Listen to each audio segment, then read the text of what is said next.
Hello, everybody, and welcome to Theology 101. Today, we are going to look at the purpose of trials. How many of you like tests? I love being tested because I always pass it with flying colors. Well, if you're anything like me, then you probably don't like tests. But tests are designed to not only reveal where you are, but to push you to grow in areas you are lacking. If a teacher gave a test in which all his students aced it, that it was not a good test. Why? Because the students have no idea of where they could grow and improve. And what James will do is describe the different tests that God gives to us in order to grow our faith in James chapter 1. Today we will look at the test of trials. How many of you have heard that if you believe in Jesus, then nothing can go wrong in your life? Well, if you have heard that, then James wants us to know that that is a lie. If you are a Christian, you should expect to experience trials. Jesus said in John chapter 16, verse 33 to his disciples that they will experience trials. James is writing to Jewish believers who have spread out in different territories because of persecution. And while they are suffering, James wants them to know that God has a purpose for their trials. He begins by addressing trials placed by God that is intended to test their faith. For you know that the testing of your faith produces steadfastness. James adds that it isn't one type of trial he has in mind. Look at the phrase, of various kind. Are people included in this word? Are jobs or lack of jobs included in this word? Are sicknesses included in this word? Are money problems included in this word? What about depression? What about addictions? Trials come in many forms, and all trials given by God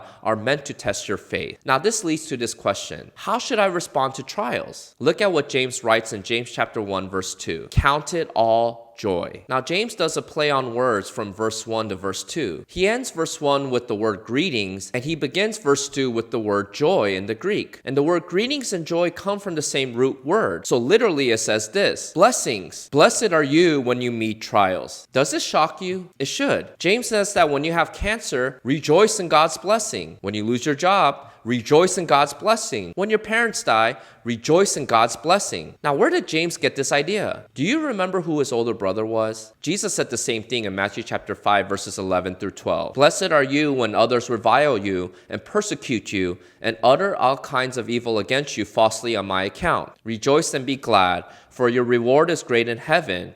For so they persecuted the prophets who were before you.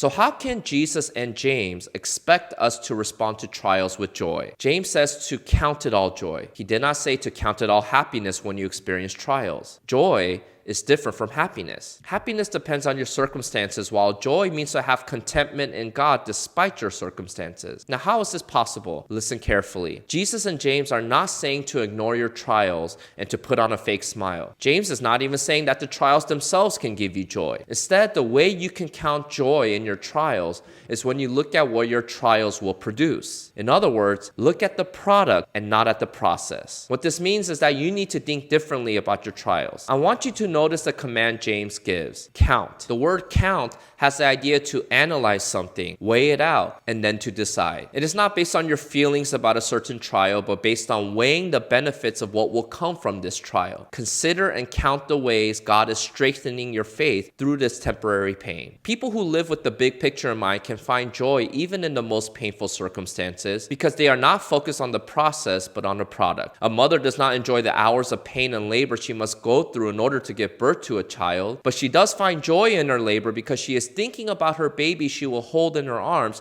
through this painful process. You see, the way we can respond with joy to our trials is when we look beyond our trials to what it will produce. This leads to the final question. Why do I go through trials? Look at James chapter 1 verse 3. For you know that the testing of your faith produces steadfastness. God doesn't place trials in your life just to make you miserable. He is doing it to test your faith. The word test refers to the process of refining gold. You see, your faith will never become purified without the heat of suffering in your life. As you go through these trials, they will produce steadfastness in your faith. The word steadfastness has the idea of holding up a heavy weight. It is the idea of patience. Trials are tests, in other words, that reveal where you are in your faith and where you need to grow. In which each trial we are going through a progress report showing us the next step of faith in our Christian walk. Steadfastness or endurance is like a muscle that needs to be worked out through trials. We don't become a better runner by watching people run.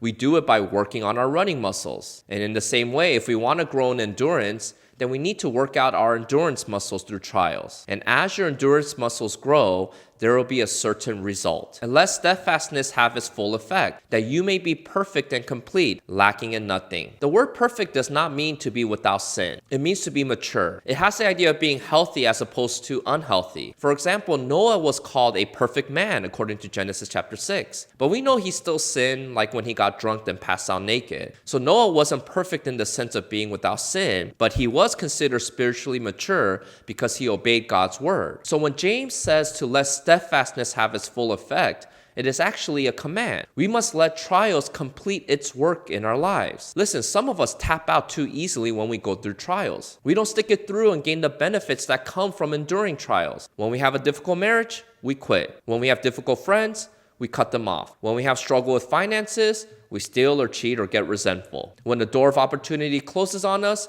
we give up and complain. We don't like our church, we stop coming. So we don't allow self-control, joy, peace, love, or patience to grow in our lives because we don't stay in the trials that God has placed around us. So instead of running away or avoiding trials, James says to rejoice in what it will produce because that is how you will become spiritually mature. Thank you to today's sponsor, On Reverence. They offer a free digital worship music app called Maskill. If you want to find out more, I'll leave some links below in the description box.